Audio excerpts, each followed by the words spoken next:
Ecos do Além. Relato 1. O Prato das Almas.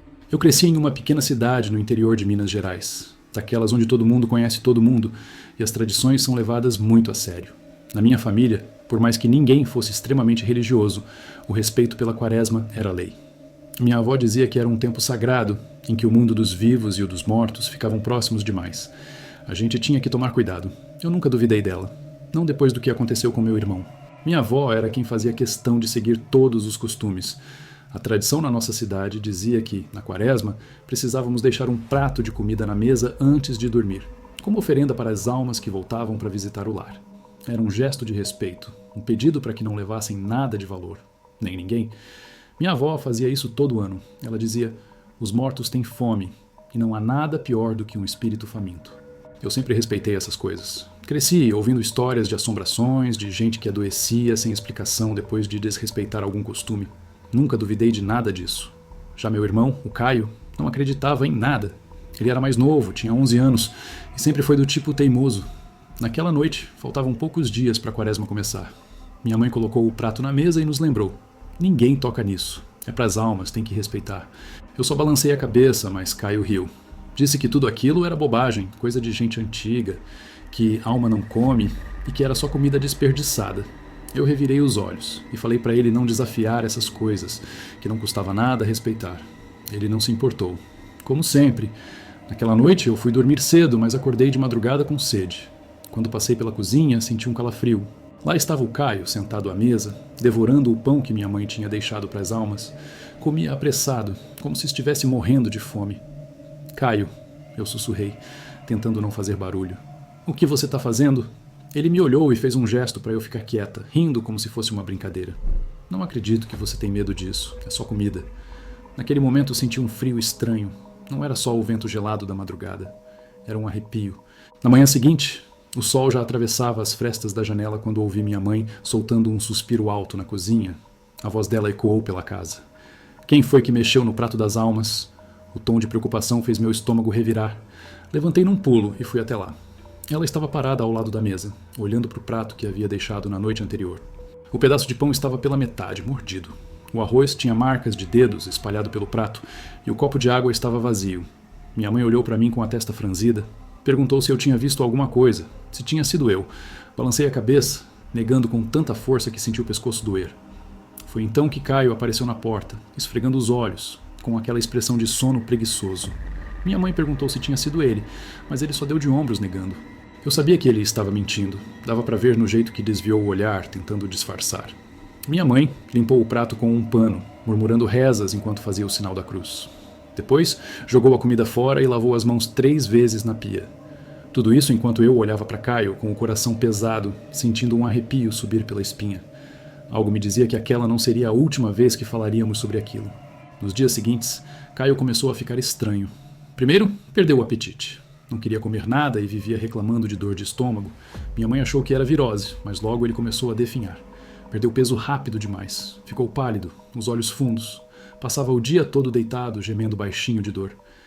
Minha mãe o levou ao posto de saúde, mas os médicos não encontraram nada de errado. Disseram que era só fraqueza, que ia passar, só que não passou. Cada dia ele ficava pior, tão fraco que nem levantava mais da cama. Foi então que minha avó ficou sabendo. Ela foi lá em casa, olhou para ele e ficou pálida. Perguntou para minha mãe se ele tinha mexido no prato das almas. Minha mãe disse que não sabia, que não tinha visto nada. Mas eu sabia, e quando contei, minha avó ficou furiosa. Brigou com ele, mesmo ele já tão fraco que mal conseguia responder. Disse que ele tinha desrespeitado as almas famintas, que elas estavam cobrando o preço. Depois de ralhar comigo por não ter impedido, minha avó foi para a cozinha e acendeu uma vela. Rezou baixinho, pedindo perdão.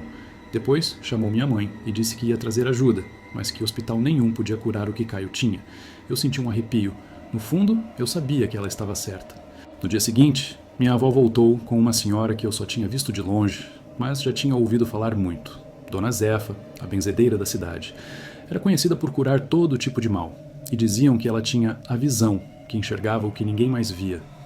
Dona Zefa entrou no quarto do Caio e ficou ali por um tempo, olhando para ele sem dizer nada. Depois, chamou minha avó num canto e cochichou algo. As duas saíram e voltaram com um prato de comida, igualzinho ao que minha mãe sempre deixava na mesa. Dona Zefa colocou o prato na cabeceira da cama e acendeu uma vela. Começou a rezar num tom baixo e arrastado, uma prece que eu nunca tinha ouvido antes. Ela passava a mão sobre o corpo do Caio, como se afastasse alguma coisa invisível. De vez em quando, fazia o sinal da cruz e murmurava palavras que eu não entendia. De repente, Caio começou a chorar baixinho. Não era um choro de dor, mas um choro sentido, como se estivesse arrependido. Eu senti um nó na garganta e quis chorar junto, mas fiquei quieta, só observando de longe. Depois de um tempo, Dona Zefa pegou o prato de comida, que agora parecia murcha, quase estragada, e levou embora. Disse que ia deixar na encruzilhada para que as almas aceitassem a oferenda e deixassem Caio em paz. No dia seguinte, ele acordou com fome. Comeu tudo que minha mãe colocou no prato e pediu mais. A cor voltou ao rosto dele e a fraqueza começou a desaparecer. Em poucos dias ele já estava correndo pela casa de novo, como se nada tivesse acontecido. Minha avó fez questão de lembrar que aquilo não foi só uma doença. Disse que as almas da quaresma estavam famintas e que Caio teve sorte de ter voltado inteiro. Até os dias de hoje, 25 anos após essa história. Mesmo já com nossas próprias famílias, eu e Caio deixamos um prato de comida na mesa antes de dormir, em respeito às almas. Não por medo, mas por respeito. Relato 2. A última visita do Padre Antônio. É curioso como a tranquilidade de uma cidade pequena pode ser aterrorizante, onde todos se conhecem, onde as vozes se tornam eco de segredos sussurrados nas esquinas, e o silêncio, aquele silêncio do fim de tarde, se torna a maior das ameaças. Meu nome é Ana e vivo em uma cidadezinha afastada, onde nada parece mudar, exceto, talvez, o peso do tempo. Eu sempre soube que precisava de um lugar mais tranquilo para viver. A vida em São Paulo tinha me consumido de uma forma que eu não conseguia mais lidar. A correria, o barulho, a pressão, os ataques de pânico começaram a acontecer com uma frequência alarmante, e eu sabia que algo precisava mudar. Meus pais não apoiaram minha decisão, mas eu já havia decidido. Aos 24 anos, me mudei para uma cidade pequena no interior de São Paulo. Apenas 5.000 habitantes, mas eu não queria mais nada além de paz.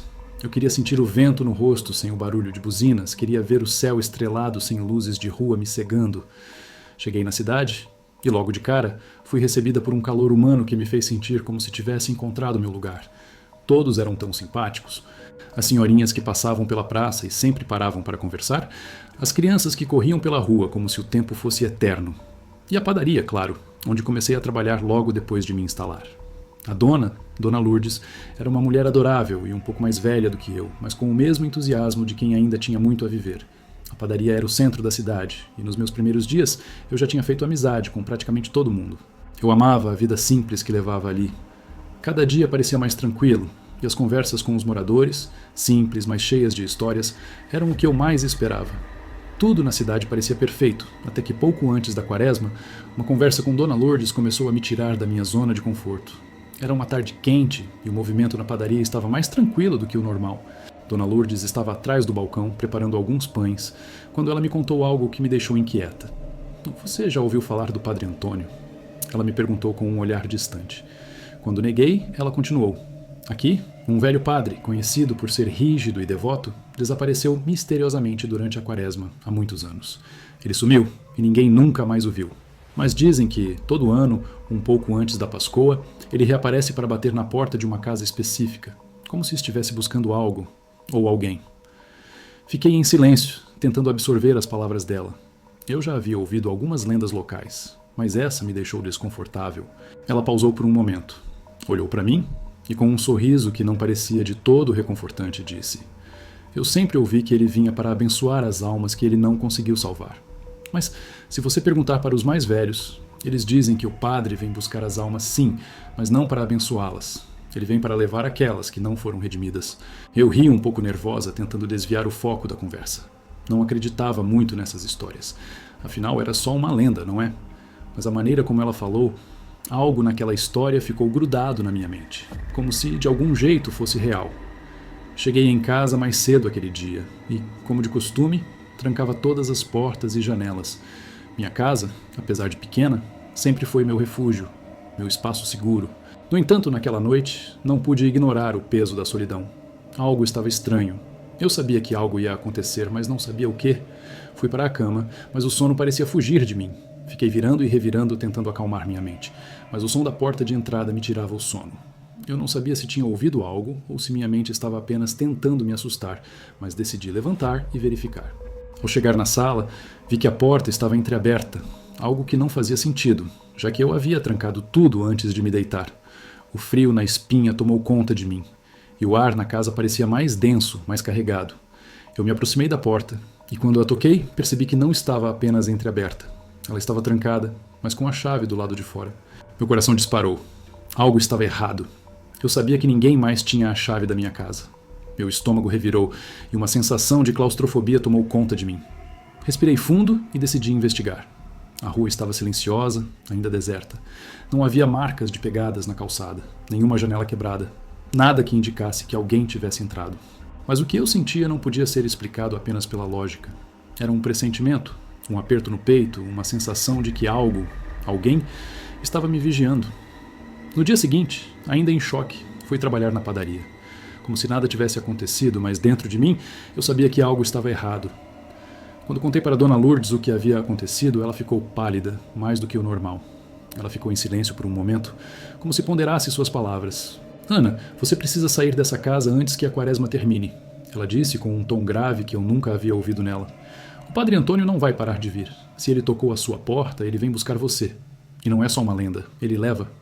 Eu ri nervosa, tentando achar que era uma brincadeira, mas a seriedade no rosto dela me fez calar. A mulher que sempre foi tão calorosa e acolhedora estava, naquele momento, completamente transformada. Ela não estava brincando. Ela me ajudou a encontrar um novo lugar para morar.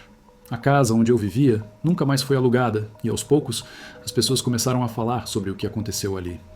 Eu me mudei, mas uma sensação estranha me acompanhou para um novo lar. E depois daquele incidente, a cidade nunca mais foi a mesma para mim. Eu nunca soube o que realmente aconteceu naquela noite. Se o padre Antônio existiu de fato ou se foi apenas a minha mente, mas uma coisa era certa. Ele nunca mais deixou de me assombrar. E até hoje, a casa vazia, na qual ninguém mais ousou morar, continua esperando pela próxima visita. Eu fiquei mais 3 anos naquela cidade, trabalhando com Dona Lourdes e fazendo amizades com todos que iam comprar seus pães pela manhã. Em 2012, eu acabei recebendo uma ótima proposta de emprego em Campinas, o que me fez abandonar a cidadezinha de interior que me rendeu paz e terror na mesma proporção. Eu nunca mais voltei àquela cidade, nem mesmo para visitar, mas toda vez que o céu escurece e a quietude me envolve, eu me lembro daquelas noites no interior, do toque da porta e das palavras de Dona Lourdes. O padre Antônio nunca deixou de me assombrar, não como uma figura sobrenatural, mas como uma lembrança constante de que há coisas que, mesmo que você tente enterrar, nunca desaparecem completamente. Talvez ele tenha ido embora, ou talvez ele ainda esteja esperando em alguma esquina silenciosa, apenas para bater mais uma vez. Eu nunca soube e talvez nunca saiba. Mas uma coisa é certa: há histórias que não podem ser esquecidas, e há lugares que ficam marcados para sempre, não importa onde você vá. Relato 3. O Peregrino de São Sebastião. Nunca fui de acreditar em superstições ou histórias antigas. Sempre achei que os rumores das pequenas cidades do interior eram apenas um reflexo do medo do desconhecido, uma maneira que as pessoas encontravam de justificar os estranhos acontecimentos que, para mim, nunca passavam de coincidências. Até que cheguei àquela cidadezinha esquecida entre as montanhas, um lugar onde o tempo parecia ter parado. Era a quaresma e, como de costume, os moradores falavam sobre a peregrinação até a igreja de São Sebastião, uma construção antiga e isolada, situada no topo de uma colina distante. Não entendi muito bem o motivo de tanta reverência, mas logo descobri que naquela cidade a quaresma era levada muito a sério. Todos pareciam imersos na tradição, e eu, que estava ali apenas para escapar de uma vida tumultuada na cidade grande, decidi que faria a peregrinação também. Não por fé, mas por vontade de entender um pouco mais sobre aquela comunidade tão unida pela sua crença. Eu estava sozinho, sem ninguém para me acompanhar, e logo me senti meio deslocado. A paisagem ao meu redor era deslumbrante, mas ao mesmo tempo parecia esconder algo. As árvores se erguiam como sentinelas e o vento sussurrava nas folhas, quase como se fosse um aviso. Os moradores, como sempre, tentaram me alertar, mas eu sorri e os ignorei, achando que eram apenas mais histórias. Quando comecei a caminhada, era cedo, ainda com a luz do dia se estendendo por entre as colinas. O caminho era estreito e coberto de pedras soltas, mas a paisagem era bela. Eu caminhava sozinho, ouvindo apenas o som dos meus passos e o murmúrio distante do vento. Mas, à medida que a tarde se arrastava, algo começou a me incomodar. Eu tinha a sensação de que não estava sozinho. O vento, que antes era suave, agora parecia mais denso, mais pesado. Eu olhava para trás, mas não via nada. Apenas o caminho atrás de mim, deserto. Foi quando escutei os passos. Primeiro, apenas um eco distante. algo que poderia ser o som dos meus próprios pés na terra. Mas logo percebi que não eram meus passos. Alguém estava me seguindo. O som dos passos era irregular, como se a pessoa que estivesse atrás de mim tentasse se aproximar sem fazer barulho, mas ao mesmo tempo não conseguisse disfarçar o som do calçado roçando nas pedras. Eu olhei para trás novamente, mas não vi ninguém. O caminho estava vazio. Meu coração começou a bater mais forte. Eu tentei convencer a mim mesmo de que era apenas o meu medo jogando truques na minha mente. Não era possível que alguém estivesse me seguindo naquele lugar isolado. Continuei andando, mas a sensação de ser observado só aumentava. Os passos continuaram, sempre um pouco atrás, mas constantes, como uma presença invisível. Em algum momento, quando a noite já começava a cair, o ar ficou pesado. A escuridão parecia engolir tudo ao redor, e o som dos passos se tornou mais claro. Agora, eu não conseguia mais ignorá-los. Eles estavam ali, a poucos metros, e eu não tinha coragem de parar e olhar. Cheguei à igreja de São Sebastião já completamente tomado pela sensação de terror. O prédio estava em ruínas, com suas paredes descascadas e uma cruz de madeira meio torta na entrada. Era uma visão arrepiante, ainda mais com a escuridão tomando conta da paisagem ao redor. Entrei na igreja buscando um pouco de consolo, talvez até de explicação, e foi ali, no silêncio sombrio daquele lugar, que eu descobri algo que nunca poderia ter imaginado. Dentro da igreja, na penumbra, havia uma velha placa de pedra. Estava quase apagada pelo tempo, mas consegui ler. Aqui repousa o peregrino de São Sebastião, morto durante a quaresma de 1923, tentando completar a peregrinação. Naquele momento, o arrepio tomou conta de mim. O peregrino que eu achava ser uma figura da minha mente era real. Ele tinha morrido ali, tentando fazer o mesmo caminho que eu. E agora, de alguma forma, ele me seguia. Acho que foi ali que tudo se quebrou dentro de mim. A pressão do silêncio, o peso daquela presença invisível, a sensação de que a morte estava de alguma forma ligada a cada passo que eu dava. Naquela noite fiquei na igreja, sozinho, esperando que o que fosse me seguir se afastasse. O som dos passos não parou, mas quando amanheceu, não havia mais ninguém. Fiz o caminho de volta sem parar, tentando ignorar os passos atrás de mim. A cada curva, eu olhava para trás, mas não via nada. O caminho estava vazio, mas o som dos passos continuava, firme e constante. Não era mais uma ilusão, eu sabia disso agora. Alguém ou algo estava atrás de mim. Quando cheguei à cidade, já estava quase à noite. Eu não tinha exatamente para onde ir, e fiquei em silêncio, esperando que a sensação de ser seguido passasse. Mas ela não passou. O som dos passos, que eu tinha ouvido o tempo todo, ainda estava ali, dentro da minha cabeça, ressoando como uma presença que não me deixava em paz. Será que eu realmente tinha completado o caminho? Ou o peregrino ainda estava lá, me seguindo, esperando que eu voltasse e terminasse o que ele não conseguiu? Eu não consegui descansar. A ideia de deixar algo incompleto, de ter ignorado o aviso, me consumia. No meio da noite, sem mais resistência, me levantei e saí. Voltei para o caminho sozinho, em silêncio. Não havia ninguém por perto. Apenas o som da minha respiração e o farfalhar das folhas. Passei pela velha igreja, agora mais vazia do que nunca. O vento gelado parecia sussurrar algo para mim, mas eu continuei em frente, completando cada passo como se estivesse sendo guiado por uma força invisível. Eu soube que finalmente terminei o percurso quando os passos atrás de mim pararam. Os outros peregrinos paravam na igreja, achando que o caminho acabava naquele santuário vazio, mas eu segui. Foi como se, ao continuar, eu estivesse resolvendo algo que estava pendente há muito tempo. Talvez o peregrino finalmente tenha descansado, porque, ao completar o caminho que ele não conseguiu, eu dei fim àquilo que o mantinha preso.